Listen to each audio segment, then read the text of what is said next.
ಇತ್ತೀಚಿನ ದಿನಗಳಲ್ಲಿ ಹೆಚ್ಚುತ್ತಿರುವ ಹೃದಯಾಘಾತಗಳ ಬಗ್ಗೆ ಮುನ್ನೆಚ್ಚರಿಕೆ ಹಾಗೂ ಅರಿವು ಕಾರ್ಯಕ್ರಮ ಮತ್ತು ದಿನನಿತ್ಯ ಆಹಾರ ಕ್ರಮಗಳ ಬಗ್ಗೆ ಮಾಹಿತಿ ಮತ್ತು ಪ್ರಥಮ ಚಿಕಿತ್ಸೆ ಹಾಗೂ ಸಿಪಿಆರ್ ವಿಧಾನಗಳ ಅರಿವು ಕಾರ್ಯಕ್ರಮವು ಜುಲೈ 20ರಂದು ಭಾನುವಾರದಂದು ಹಮ್ಮಿಕೊಳ್ಳಲಾಗಿದೆ ಎಂದು ಚಾಲಗಾಮೆ ರಸ್ತೆ ಕೃಷ್ಣ ಅಂಧ ಮಕ್ಕಳ ಶಾಲೆಯ ಪಕ್ಕ ಇರುವ ಭಾರತೀಯ ರೆಡ್ ಕ್ರಾಸ್ ಸಂಸ್ಥೆಯಲ್ಲಿ ಹಮ್ಮಿಕೊಳ್ಳಲಾಗಿದೆ ಎಂದು ಪ್ರಸ್ತುತಿ ಮಹಿಳಾ ತಜ್ಞರಾದ ಡಾಕ್ಟರ್ ಸಾವಿತ್ರಿ ತಿಳಿಸಿದರು. ಪತ್ರಿಕಾಗೋಷ್ಠಿಯಲ್ಲಿ ಶುಕ್ರವಾರ ಮಾತನಾಡಿ, ಇದೇ ಭಾನುವಾರದಂದು ಬೆಳಗ್ಗೆ 10 ಗಂಟೆಗೆ ಸರಿಯಾಗಿ ಸಾಲಗಾಮೆ ರಸ್ತೆ ಕೃಷ್ಣ ಅಂಧ ಮಕ್ಕಳ ಶಾಲೆಯ ಪಕ್ಕ ಇರುವ ಭಾರತೀಯ ರೆಡ್ ಕ್ರಾಸ್ ಸಂಸ್ಥೆ ಜಿಲ್ಲಾ ಹಾಸನ ಶಾಖೆಯ ಕಟ್ಟಡದಲ್ಲಿ ಇತ್ತೀಚೆಗೆ ಹೆಚ್ಚುತ್ತಿರುವ ಹೃದಯಾಘಾತಗಳ ಮುನ್ನೆಚ್ಚರಿಕೆ ಹಾಗೂ ಅರಿವು ಕಾರ್ಯಕ್ರಮವನ್ನು ಜಯದೇವ ಹೃದಯ ರಕ್ತನಾಳ ವಿಜ್ಞಾನ ಹಾಗೂ ಸಂಶೋಧನಾ ಸಂಸ್ಥೆ ಮೈಸೂರು ಸಂಸ್ಥೆಯ ಹೃದ್ರೋಗ ತಜ್ಞರಾದ ಡಾಕ್ಟರ್ ವೈಎಸ್ ಸೀಮಂತ್ ರವರಿಗೆ ಹೃದಯಾಘಾತಗಳ ತಡೆಗಟ್ಟುವಿಕೆ ಹಾಗೂ ಅರಿವು ಕಾರ್ಯಕ್ರಮವನ್ನು ಏರ್ಪಡಿಸಲಾಗಿದೆ ಎಂದರು. ಈ ಸಂದರ್ಭದಲ್ಲಿ ಸಾರ್ವಜನಿಕರಿಂದ ಹೃದಯ ಸಂಬಂಧಿ ಸಮಸ್ಯೆಗಳ ಬಗ್ಗೆ ಪ್ರಶ್ನೋತ್ತರ ಕಾರ್ಯಕ್ರಮಕ್ಕೆ ಅವಕಾಶ ಕಲ್ಪಿಸಲಾಗಿದೆ. ಇದೇ ಕಾರ್ಯಕ್ರಮದಲ್ಲಿ ಡಾಕ್ಟರ್ ಕವಿತಾ, ಡಯಾಟಿಷಿಯನ್, ಎಸ್ಟಿಎಂ ಕಾಲೇಜು ಮತ್ತು ಆಸ್ಪತ್ರೆ ಹಾಸನರವರಿಂದ ದಿನನಿತ್ಯದ ಆಹಾರ ಕ್ರಮಗಳ ಬಗೆಗಿನ ಸಂಪೂರ್ಣ ಮಾಹಿತಿ ನೀಡಲಿದ್ದಾರೆ. ಈ ಕಾರ್ಯಕ್ರಮದಲ್ಲಿ ರೆಡ್ ಕ್ರಾಸ್ ಸಂಸ್ಥೆಯ ನಿರ್ದೇಶಕರು ಹಾಗೂ ರಾಷ್ಟ್ರೀಯ ಪ್ರಥಮ ಚಿಕಿತ್ಸೆ ತರಬೇತುದಾರರು ಆದ ಡಾಕ್ಟರ್ ತೇಜಸ್ವಿ ಎಚ್.ಜೆ ರವರಿಂದ ಹೃದಯಾಘಾತದ ಸಂದರ್ಭದಲ್ಲಿ ಮಾಡಬೇಕಾದ ಪ್ರಥಮ ಚಿಕಿತ್ಸೆ ಹಾಗೂ ಸಿಪಿಆರ್ ವಿಧಾನಗಳ ತರಬೇತಿ ಕಾರ್ಯಕ್ರಮವನ್ನು ಹಮ್ಮಿಕೊಳ್ಳಲಾಗಿದೆ ಎಂದು ಹೇಳಿದರು. ಸಾರ್ವಜನಿಕರು ಹೆಚ್ಚಿನ ಸಂಖ್ಯೆಯಲ್ಲಿ ಭಾಗವಹಿಸಿ ಈ ಕಾರ್ಯಕ್ರಮದ ಸದುಪಯೋಗ ಪಡೆದುಕೊಳ್ಳಬೇಕೆಂದು ಸಭಾಪತಿ ಎಮ್ಮಿಗೆ ಮೋಹನ್ ರವರು ಕೋರಿರುತ್ತಾರೆ. ಹೆಚ್ಚಿನ ಮಾಹಿತಿಗಾಗಿ 8070485317ಕ್ಕೆ ಸಂಪರ್ಕಿಸಬಹುದಾಗಿದೆ ಎಂದು ಮಾಹಿತಿ ನೀಡಿದರು. ಉಪನ್ಯಾಸ ನೀಡಿದ ನಂತರ ಸಂವಾದ ಕಾರ್ಯಕ್ರಮ ಕೂಡ ಇದೆ.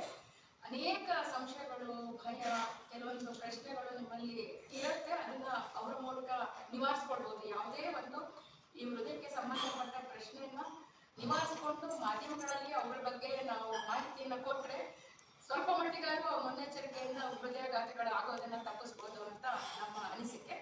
ಹಾಗೆ ಇನ್ನೊಂದು ಮುಖ್ಯವಾದ ಅಂಶ ನಾವು ಪರಿಗಣಿಸ್ತಾ ಇರೋದು ಹೃದಯಾಘಾತಕ್ಕೆ ಸಂಬಂಧಪಟ್ಟಂಗೆ ಅಂದ್ರೆ ಆಹಾರ ಕ್ರಮ. ನಮ್ಮ ದಿನನಿತ್ಯದ ಆಹಾರ ಕ್ರಮ ಹೇಗಿರ್ಬೇಕು, ಮುನ್ನೆಚ್ಚರಿಕೆ ಯಾವ ಕ್ರಮಗಳನ್ನು ತಗೊಳ್ಬೇಕು ಅಂತ ಹೇಳಿ ಆಹಾರ ತಜ್ಞರಾದ ಡಾಕ್ಟರ್ ಕವಿತಾ ಅವರು ಬರ್ತಾ ಇದ್ದಾರೆ. ಅವರು ಎಸ್ಡಿಎಂ ಆಯುರ್ವೇದಿಕ್ ಕಾಲೇಜಲ್ಲಿ ಆಹಾರ ತಜ್ಞರಾಗಿ ಕೆಲಸ ಮಾಡ್ತಾ ಇದ್ದಾರೆ. ಅವರು ಕೂಡ ನಮ್ಮ ದಿನನಿತ್ಯದ ಆಹಾರ ಸೇವನೆ ಯಾವ ನಿಟ್ಟಿನಲ್ಲಿ ಇರಬೇಕು, ಯಾವ ರೀತಿ ಇರಬೇಕು, ಹಾಗೆ ನಾವು ಒಂದು ಸರಿಯಾದ ಆಹಾರ ಕ್ರಮವನ್ನು ಅನುಸರಿಸಿದಾಗ ಯಾವ ರೀತಿ ನಾವು ಈ ಆರೋಗ್ಯ ಸಮಸ್ಯೆಗಳನ್ನು ತಡೆಗಟ್ಟಬಹುದು ಅನ್ನೋ ವಿಷಯವಾಗಿ ಮಾತನಾಡಲಿದ್ದಾರೆ. ಇವೆರಡು ಉಪನ್ಯಾಸಗಳು ಹಾಗೂ ಸಂವಾದ ಕಾರ್ಯಕ್ರಮ ಆದ ನಂತರ ಈಗ ಸಡನ್ ಆಗಿ ಯಾರು ವ್ಯಕ್ತಿ ಹೃದಯಾಘಾತದಿಂದ ಕುಸಿದು ಬಿದ್ದಾಗ ನಾವು ಪಬ್ಲಿಕ್ ಅಂದ್ರೆ ನಾವು ಡಾಕ್ಟರ್ಸ್ಗೆ ನಮ್ಗೆ ಅರಿವಿರುತ್ತೆ. ಹಾಗೆ ಪಬ್ಲಿಕ್ ಯಾವ ರೀತಿ ಫಸ್ಟ್ ಏಡ್ ಕೊಡ್ಬೇಕು ಅಂತ ಪ್ರಥಮ ಚಿಕಿತ್ಸೆ, ಅದು ಹೃದಯಾಘಾತದಿಂದ ಬಿದ್ದಿದ್ದಾರೋ ಅಥವಾ ಯಾವ ಕಾರಣದಿಂದ ಆಗಿದೆ ಫಸ್ಟ್ ಡಯಾಗ್ನೋಸ್ ಮಾಡಿಬಿಟ್ಟು ಹೃದಯ ಸ್ತಂಭನ ಆದಾಗ ಯಾವ ರೀತಿ ಸಿಪಿಆರ್ ಕಾರ್ಡಿಯೋಪಲ್ಮನರಿ ರಿಸಸಿಟೇಷನ್ ಅಂತ ಒಂದು ಫಸ್ಟ್ ಏಡ್ ಪ್ರಥಮ ಚಿಕಿತ್ಸೆ ಮಾಡಬೇಕಾಗತ್ತೆ. ಮಾಡೋದ್ರಿಂದ ಹಲವಾರು ಜೀವಗಳನ್ನು ಉಳಿಸಬಹುದು.